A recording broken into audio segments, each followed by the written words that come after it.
Hello and welcome to Spotlight on Security. My name is Ross Camp. I lead corporate communications here at Cohesity, and I will be your host today. We are so glad you're joining us.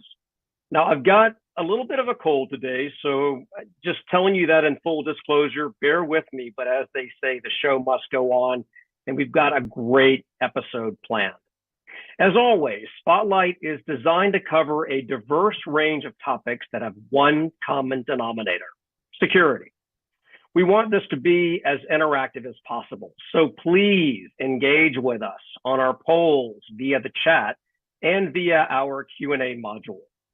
And with respect to Q&A, please submit your questions in the module, and we will do our best to answer them live later in the broadcast.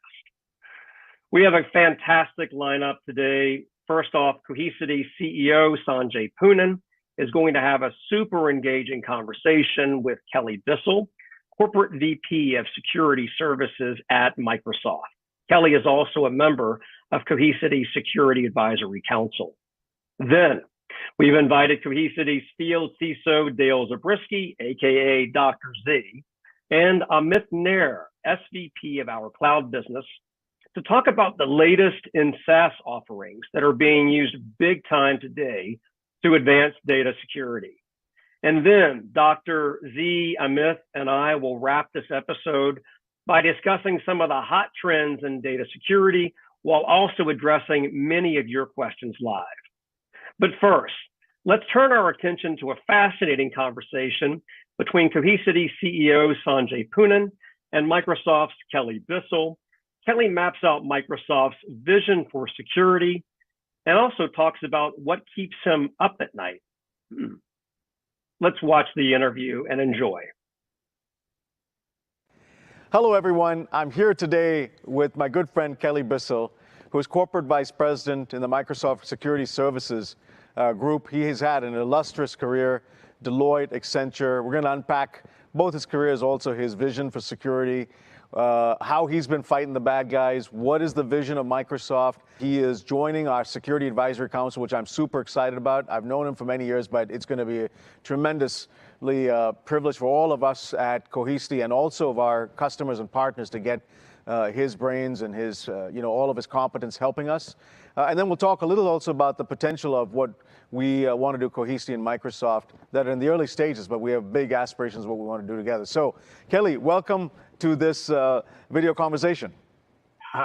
Thank you, Sanjay. It's great to see you again, as always. That's great. Kelly, let's talk a little bit about, how did you get into security? Maybe kind of talk a little bit about Deloitte and Accenture, what you did there, and how did you get excited about it, and what were some of your key accomplishments that you were proud of in both those great organizations? Well, I sort of was lucky because 28 years ago, I fell into security because I happened to find someone on the network who wasn't supposed to be there. And then from that, I joined Deloitte to actually start the security group. So I cobbled together a handful of people and built that over 15 years to a really incredible practice. Then because of that work, I was recruited over to Accenture to scale that. And in 5 years, I took it from 500 million to $5.5 billion of revenue and built some really, really good security services for our customers. And then from that, the only reward for good work is more work, if you will. I decided that I really wanted to come to Microsoft to really transform this security market. So that's how I got to Microsoft. That's great. We'll get to Microsoft in a second, but the time I met you was really your time at Accenture. So I'd like to kind of, as a services firm, and certainly over the last 5-10 years, what has changed in the security threat landscape as you observe, how you've had to advise clients? And there's probably very few who have the type of profile of customer lists like a Deloitte or Accenture. The top companies and the C-level executives at those top companies are constantly going to people like Accenture. You built that security service. What changed over the time of your tenure at Accenture in the security landscape? As it's changed a great deal. And our customers are really struggling because it is a complicated thing to not only be compliant, but also secure an organization, and not just the company, but an ecosystem, because they depend on third parties to do much of their work. So And if we pour on top of that, the bad guys are getting better and more creative. And so I think the market is shifting and evolving very quickly. And it's the point where we have to solve this at scale. And we have to have new ways of not only preventing the breach or the ransomware, but also recovering super fast. And that's one of the reasons why I'm excited to work with you again at Cohesity. But I now want to fast forward to Microsoft. So you get the call from, Satya or somebody in his organization, and obviously Microsoft's one of the top big tech companies, multi-trillion market cap, but doesn't have necessarily as yet the brand of a leading security player. You and others like Charlie Bell and others are kind of in that mission to do it. Tell us a little bit about your charter, and then maybe some of the key offers. What the heck is DART and CRISP? I like those acronyms, but maybe you can describe them a little bit to the audience, and then I'll talk a little bit about what we are trying to do together in that context. Well, that's good. Look, in our services world, so we sit right in between the sales organization and the engineering teams, building the products. And our mission is really to bring the voice of the customer to the engineers so that they can build better products over time. Now, DART and CRISP, that's really an important thing. And I do like the acronym. So DART is our detect and respond team. And it's really the team that when a customer unfortunately has a problem, they're in crisis with ransomware or a breach, they call our team in and we parachute in, just like we talked about before. The CRISP team sits right alongside them, and that's the compromise recovery team. And so that helps the company, after we expel the bad guys, get them back online quickly so they can resume normal operations. And then we can determine how to move forward with transformation. But that DART and CRISP team are really joined at the hip of each other, helping our customers thrive. I think generally people may have viewed Microsoft Security Services as just focusing on Microsoft product, which is a good place to start. But I was very enthused by the fact when my first conversation, Kelly says, no, we really have a vision to also implement appropriate third-party product. We obviously have no overlap with the Microsoft portfolio. We want multi-cloud companies, even a part of your stacks running on Amazon, to integrate with Microsoft security products, whether it's Entra, formerly Azure AD, or Purview, or Sentinel, or Priva. So the entire portfolio of Microsoft security products are rich. The fact that we can have both a multi-cloud focus in our conversations with Charlie, and then also appropriately, even though we're not a Microsoft product, an appropriate integration, especially I think with your recovery. When you talk about, the threat vector today, everyone's freaked out about ransomware. How are you approaching that in your conversations with CISOs and CIOs and CEOs on how they should both protect, but if they are attacked, have a fast recovery scheme too? Yeah, that's right. So I think the first step starts with prevention, if you will. How do we make sure that their Active Directory or Azure Active Directory is actually designed and configured, architected correctly, as well as the other infrastructure things that they need to have. And they have a good data recovery strategy that's part of it. So again, it really starts with that first. And then we develop the playbook that they need to run through to test to ensure that they can recover quickly in the event of a crisis. Because you know how it goes, Sanjay, no plan is perfect until you actually test it to make sure it is. And so that's where we are. And you're right, it's multi-platform, it's multi-cloud, but it's also multi-OS. So it's not just Microsoft operating systems, but Linux and mainframes and Apple OS or Mac OS and other things like that. So we know that we have to be much more broad in how we look at things, but this is also where we need partners, with Cohesity and others so that we can make sure that we provide an all-in picture for what they need to do. Let's say someone has been attacked. How are you advising those clients? And sadly, it's affecting some of the most vulnerable companies and organizations, schools, hospitals, folks who may not have the most sophisticated IT teams and catching them while they're vulnerable. How are you advising those clients as they, if they are attacked, to respond to it? Yeah, look, I think even if they're really big or really small, everyone needs to think about where are their crown jewels? What are the bad guys after and why? And then how do they have the right controls in place to make sure that they can either protect them, detect bad things, or recover, if you will. And the way we look at it, you're right that the bad guys, they don't distinguish between small companies or big. So I think everyone's at risk. And I think that, again, companies want to make sure that they plan this out for what may occur and that they can prevent it from happening, but also recover if they need to. When these things happen and there's a major incident, often you or Brad Smith or some of the key people are in front of Congress or others kind of talking to what the response should be for the country. And I really appreciate the valiant fight all of you have had at Microsoft against the bad guys. What are some of the things that you think countries now need to be vigilant about?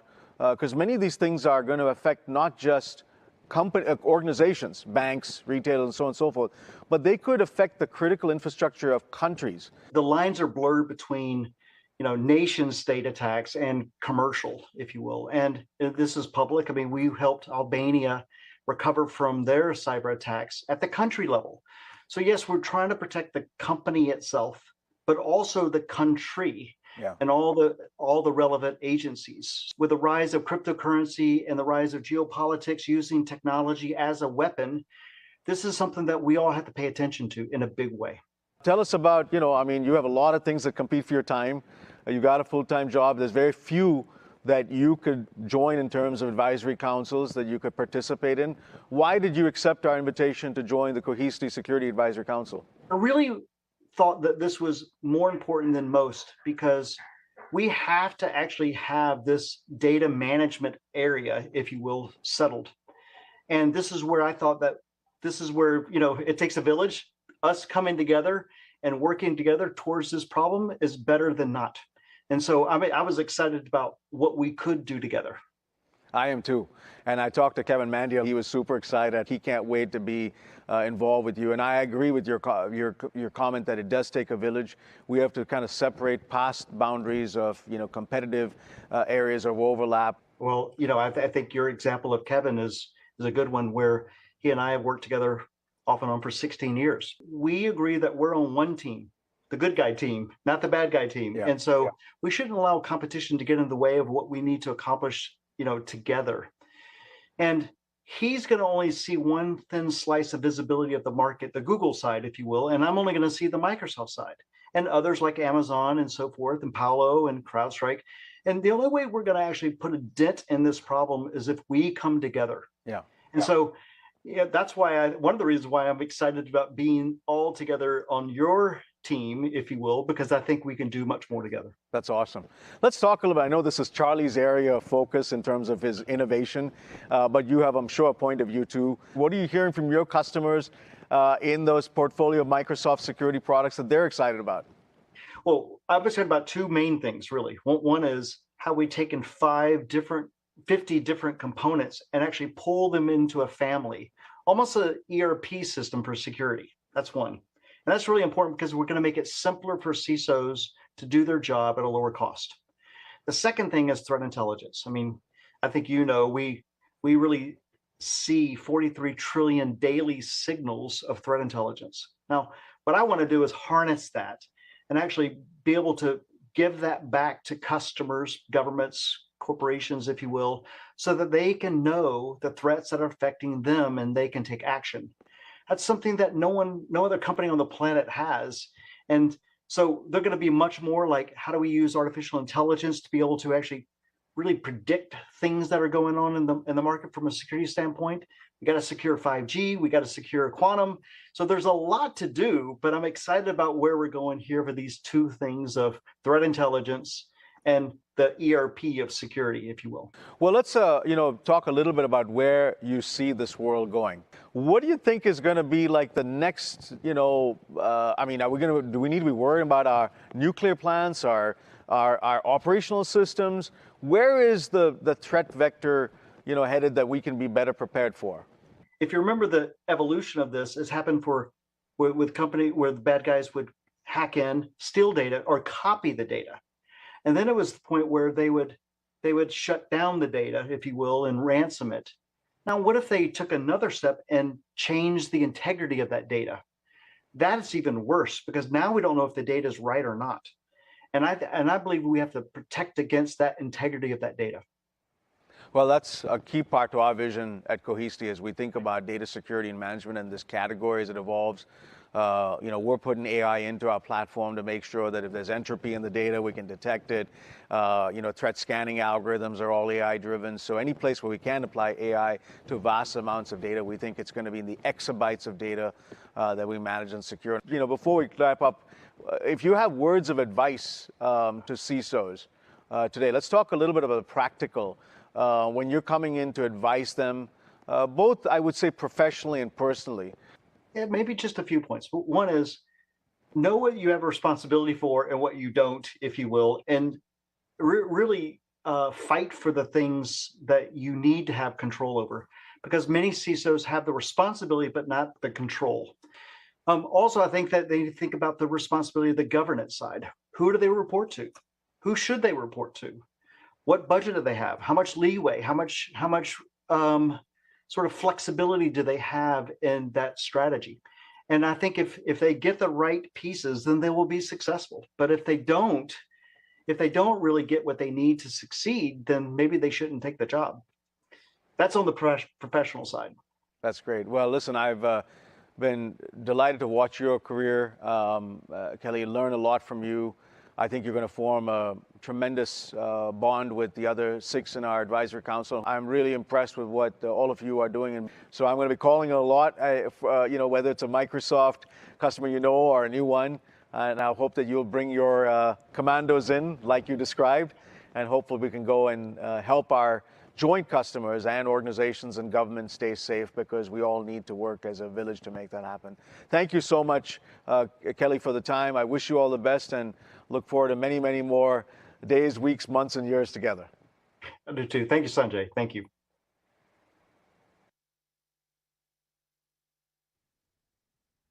And thank you, Sanjay and Kelly, for that super insightful conversation. So many great takeaways. A few things that stood out to me, as you heard Kelly say, the bad guys are unfortunately getting better. It takes a village to solve today's cybersecurity challenges. No one vendor can solve this alone. And playbooks are critical for test and recovery. And one thing I think everybody would agree on is that when it comes to recovery, it's not just about speed, but it's about making sure that you recover a clean copy of your data. And that actually directs us to our poll. Let's flash the poll up on the screen. If you were hit by an attack, have you deployed technology that can easily locate a clean copy of your data for rapid recovery? Yes, it's a key component of our recovery process. That sounds familiar. Maybe I should check on that. I don't think so, and I'm concerned, or who knows, I have bigger fish to fry. Yikes. But please do answer honestly. And it looks like we're getting a lot of responses in. Most are saying, yes, it is a key component of our recovery process. That's fantastic. All right. Well, really interesting answers here. Thank you for participating. Please keep it up. Before we move on to our next segment, I'd like to remind you, if you have questions, please put them in the comments section or the Q&A section, and we will get to them a little bit later in the broadcast. In the meantime, it's time to move on to our next segment. And for that, I'd like to bring in Amit Nair, SVP of Cohesity's Cloud Business, and Dr. Z, our awesome field CISO. Welcome to Spotlight, gentlemen. Thank you, Ross. Thank you. It's great to be with you. And I think those polls are great. I'm encouraged to see that top question got most of the responses, but there's still folks that need help out there. That is for sure. Yeah, a couple of people said they had bigger fish to fry. So, hopefully there are some opportunities to scale up their program there. Yeah, or maybe it's not my job, right? There you go. Or exactly, maybe they're saying it's somebody else's responsibility. So, Amit, you've got vast experience in cloud. And obviously what we're seeing today is that cloud and security are merging. Dr. Z, you're seeing this play out all the time with our customers. So we thought it would be interesting to talk a little bit more about this convergence between cloud and security. And for that, Dr. Z, I'll hand it over to you to be the host for this next segment. Thank you, Ross. Really appreciate it. And Amit, honored to be with you. You and I recently became Cohesions kind of at the same time. So it's great to spend some time with you. Likewise, Dr. Z. Good to talk to you again.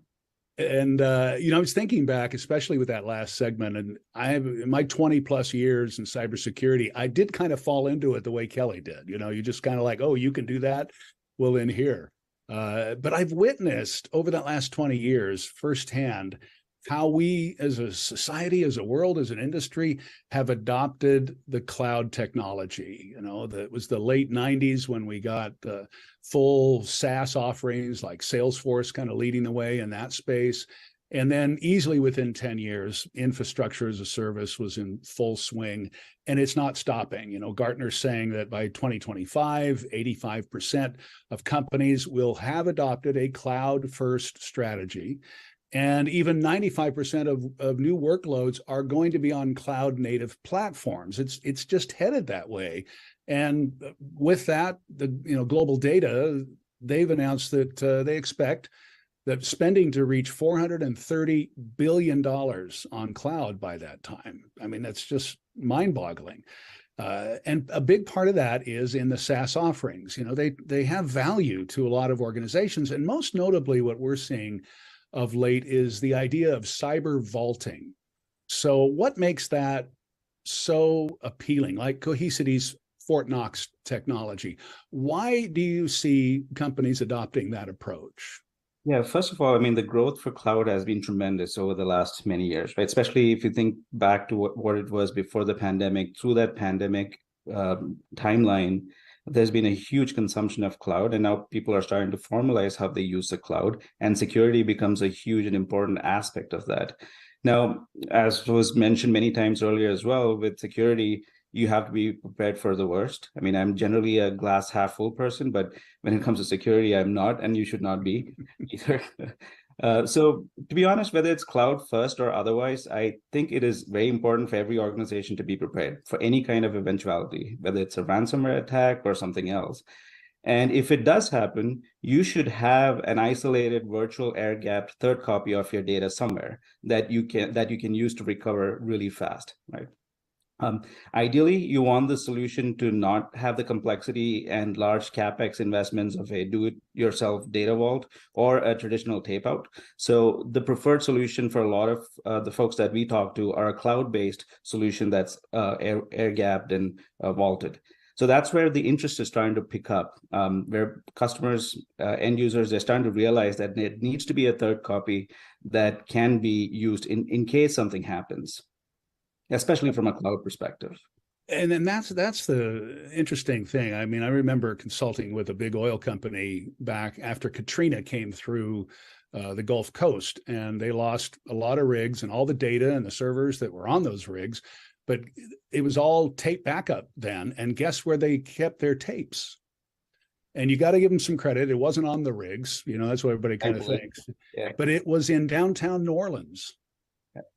And they couldn't get to it for 6 months. And so, this concept of 3-2-1 with that one copy, wow, you can see how this evolution of the cloud has given companies this opportunity to take advantage of this vault that's totally safe and secure. Talk to us a little bit about how that really is secure. How is it air-gapped?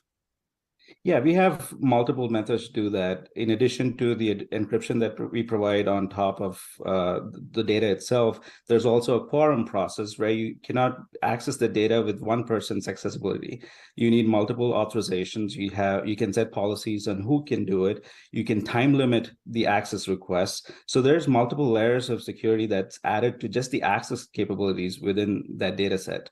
And I would say that's also important for all of your data, right? Not just your first and second and your third, but in general, when you think about security policies and access control for your organization, you need to have that levels of accessibility set up.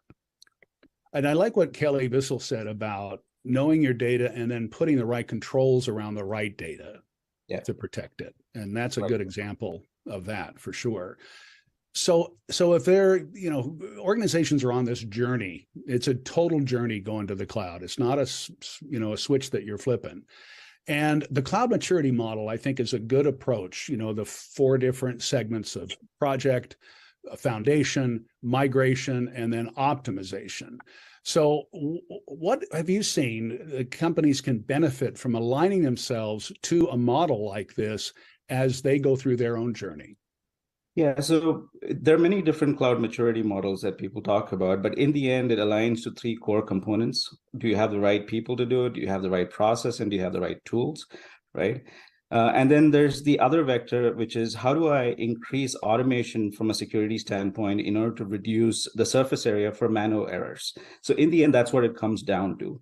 And whether you use a project foundation, migration optimization model or otherwise, once you have your cloud infrastructure set up, the very next question is, how do I secure it?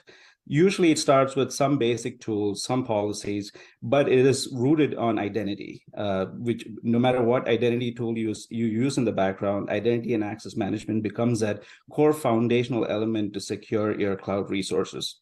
The next step, typically that we've seen work successfully for a lot of organizations, is to establish some sort of security operations within the company, within the organization, and some level of basic automation using some manual scripts that you can execute to create some level of automation that makes it easier on the life of the security ops team. Once you have that, you start to establish a level of guardrails and process. And the process becomes important because as you're talking about cloud, you have multiple microservices, millions of microservices in many cases. You have multiple clouds, as Kelly and Sanjay talked about. You have all these different platforms. So to be able to talk to every one of them, to connect the dots across all these different systems, you have to have guardrails on what that process is, how people talk to each other, how these components talk to each other, how these microservices talk to each other. And so once you have that set up, you now need to create some sort of connection between your portfolio of security systems as well.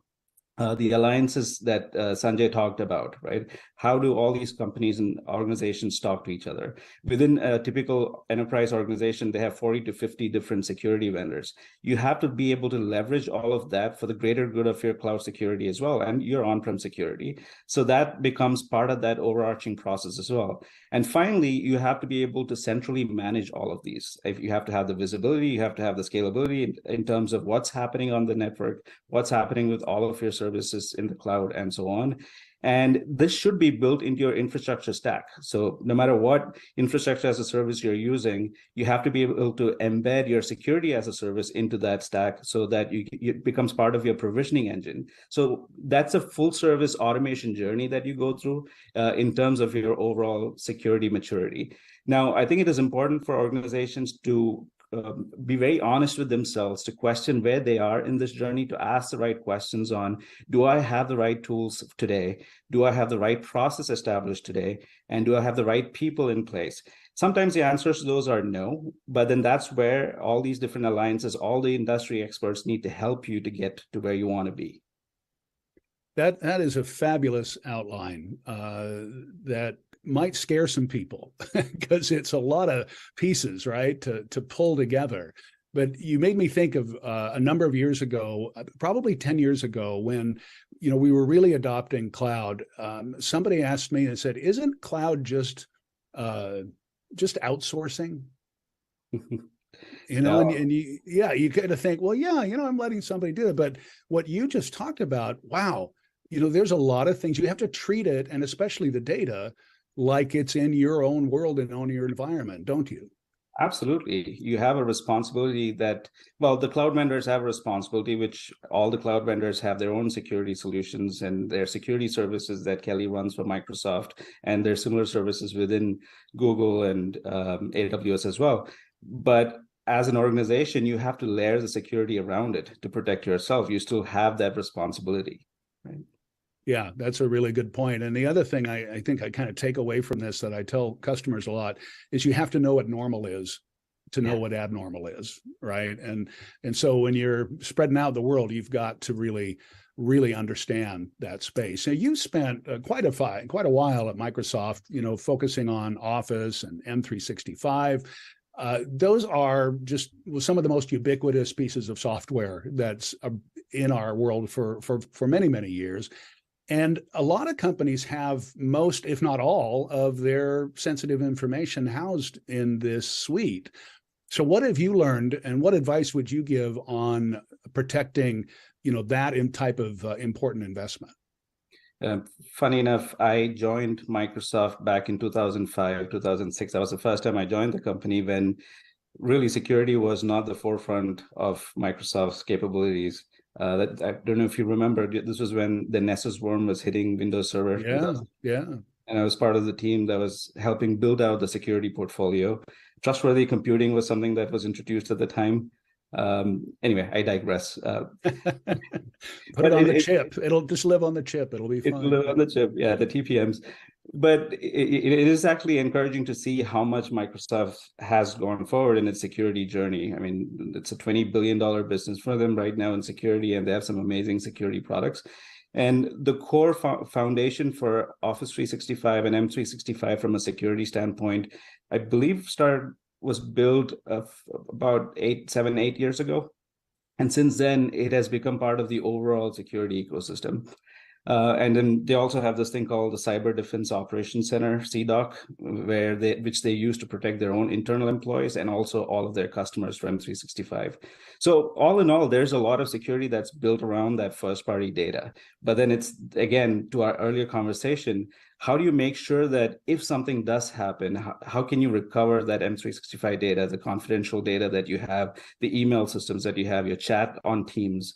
And that's where you need some sort of a backup and recovery solution that can help you recover really, really fast and at scale. You should also be able to search for data that you specifically need within those file systems. So you need a very intelligent, smart system within your backup and recovery solution that can help identify specific pieces of information as well.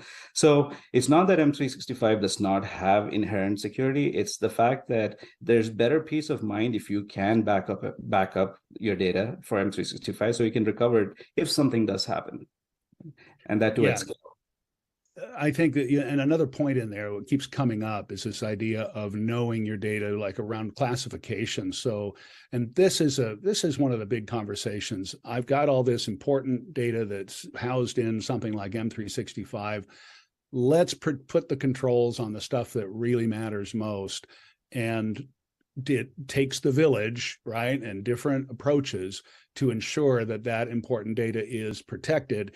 Don't think of it as I've outsourced my world to anybody, Microsoft or anybody.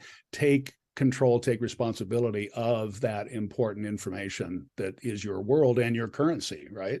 Yep. And you bring up a great point about classification. What is important for businesses to come back to life if something does happen is critical data that helps drive their business. So if you are able to classify it and identify and categorize the information that you need to bring back your business, that's the one that you need to rapidly recover. And that increases your uptime significantly as well. Fabulous. Well, thanks for this brief discussion. It was full of all sorts of great ideas and concepts. I'm sure our audience is getting great ideas about how they can increase and improve their journey to the cloud. So Amit, thank you for your time. And Ross, let's take it back to you.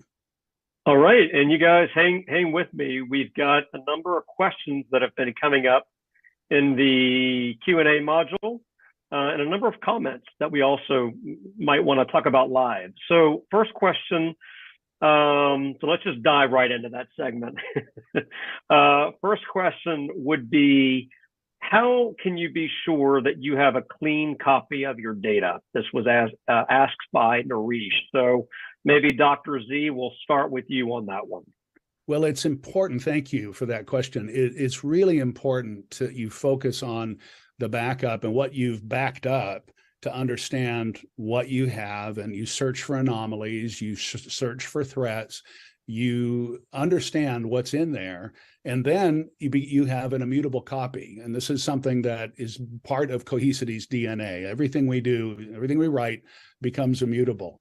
And so, and then we talked about a little bit about Fort Knox. If you use that technology where you're air gapping something and you're putting it where the sun doesn't shine, essentially, then you really have confidence that what you can bring back is exactly what you expect it to be. But that process, too, of restoring includes steps along the way to ensure that everything is lined up. We don't have any anomalies in there.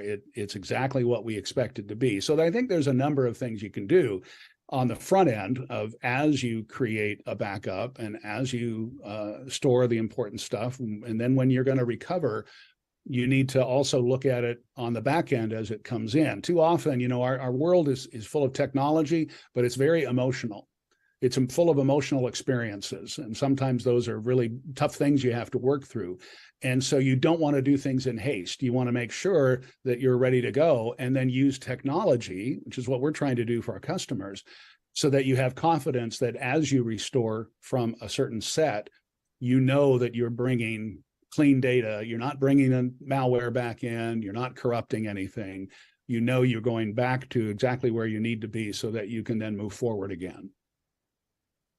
Great, Dr. Z. And yeah, you talked a bit about immutability. We're seeing comments as well on that topic and the importance of it. Another comment that came in the chat, not really a question, but more of a comment: having a comprehensive multi-OS, multi-cloud, partner-friendly security strategy is critical.